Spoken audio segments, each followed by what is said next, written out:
ഒരുപക്ഷെ കോർപ്പറേഷൻ കൂടി അത് വളരെ വലിയ വലുപ്പത്തിൽ നടത്തുവാൻ പറ്റും. തലസ്ഥാനമാണ്.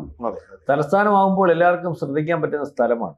തലസ്ഥാനത്തിന്റെ ഒരു പ്രത്യേകത എന്ന് പറഞ്ഞാൽ നമ്മൾ അവിടുത്തെ വോട്ടിംഗ് പാറ്റേൺ നോക്കുമ്പോൾ എത്ര സ്വാധീനിക്കാൻ ശ്രമിച്ചാലും അവിടെ ആർക്ക് വോട്ട് ചെയ്യണമെന്ന് തീരുമാനിക്കാൻ പ്രാപ്തമുള്ളവരുടെ എണ്ണം കൂടുതലാണ്. അതുകൊണ്ട് ശശി തരൂർ ജയിക്കുന്നത്. നമ്മൾ എപ്പോഴും പറയുമ്പോഴും നേരിയ ഭൂരിപക്ഷത്തിൽ എത്ര രാഷ്ട്രീയം പറയുമ്പോഴും കോൺഗ്രസ് രാഷ്ട്രീയത്തിനകത്ത് ജനത്തിന് താല്പര്യമില്ലാത്തപ്പോഴും ബാക്കിയുള്ളിടത്തെല്ലാം അവഗണിക്കപ്പെടുമ്പോഴും ശശി തരൂരിന്റെ കാര്യത്തിൽ ഒരു തീരുമാനം അയാളെ പറ്റിയുള്ള ഒരു ധാരണയുടെ പുറത്ത് പറ്റുന്ന പാർട്ടിയല്ല. തരൂര് കൊള്ളാം, അല്ലെങ്കിൽ പല കാര്യത്തിനും കൊള്ളാം, നാളെ കാലത്തെ ഈ തിരുവനന്തപുരത്തിന് പറ്റിയ MP ആണ്, അല്ലെങ്കിൽ കേരളത്തിന് പറ്റിയ ഒരാളാണ്, അത്രയ്ക്ക് കാര്യപ്രാപ്തി ഉള്ളവനാണെന്നുള്ളത്. അപ്പോൾ ഇതിനകത്ത് തിരുവനന്തപുരം കോർപ്പറേഷനെ 42 കൊല്ലം കൊണ്ട് CPM ആണ് ഭരിക്കുന്നത്. ഈ പറയുന്ന വികസനം എന്ന് പറഞ്ഞാൽ അവിടെ കേന്ദ്രം കൊണ്ടുവന്ന വികസനത്തിനകത്തുള്ള മേൽപ്പാലവും റോഡും അല്ലെങ്കിൽ മറ്റു ചില കാര്യങ്ങളും ഒക്കെ ഉള്ളൂ. ഇത് മേടിച്ചത് അവർ ആഗ്രഹിക്കുന്നത് പോലെ പോലും വികസിപ്പിച്ചിട്ടില്ല. എന്തെങ്കിൽ പോലും ഇപ്പം തിരുവനന്തപുരത്ത് ചെല്ലുമ്പോൾ അത്ഭുതത്തോടു കൂടിയാണ് നമ്മൾ നോക്കിയിരിക്കുന്നത്. ഇത് വേണ്ട രീതിയിൽ RC പറഞ്ഞതുപോലെ ഓരോ വാർഡിലും ഞാൻ ആ വാർഡിനുതകത്തക്ക രീതിയിലേക്കുള്ള വികസനം, ജനത്തിനും വാർഡിനും പ്രദേശത്തിനും ഉതകത്തക്ക രീതിയിലേക്കുള്ള ഓരോ വാർഡിനും മാസ്റ്റർ പ്ലാൻ തയ്യാറാക്കിയിട്ടുണ്ട്.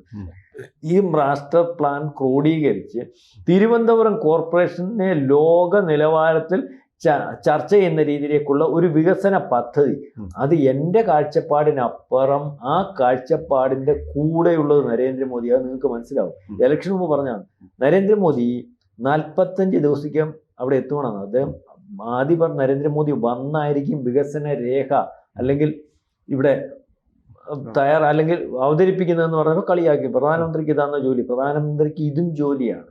ഇന്ത്യൻ പ്രധാനമന്ത്രിക്ക് നരേന്ദ്രമോദിക്ക് ഒരു വാർഡിലെ വിഷയവും ജോലിയാണ്. അത് അദ്ദേഹത്തിൻ്റെ പല പ്രസ്താവനകളിൽ നിന്നും പല കാര്യങ്ങളിൽ നിന്നും അല്ലെങ്കിൽ അദ്ദേഹത്തിൻ്റെ പലയിടത്തുമുള്ള ശ്രദ്ധയിൽ നിന്നും ഏറ്റവും അവസാനം തിരുവനന്തപുരത്ത് ജയിച്ചു കഴിഞ്ഞപ്പോൾ തിരുവനന്തപുരം കോർപ്പറേഷനെ ജയിച്ചതിന് ഈ ഒരു നരേന്ദ്രമോദിയെ പോലെ ഉള്ളവരെ ട്വീറ്റ് ചെയ്തപ്പോൾ നമുക്ക് മനസ്സിലായില്ലേ. അതുകൊണ്ട് വികസന രേഖയുടെ കാര്യത്തിൽ അല്ലെങ്കിൽ എങ്ങനെ ഉണ്ടാവണം എന്നുള്ള കാര്യത്തിൽ നരേന്ദ്രമോദിയുടെയും കേന്ദ്രത്തിനും കൃത്യമായ പങ്കുണ്ട്. അപ്പോൾ അദ്ദേഹം കൂടെ വരും.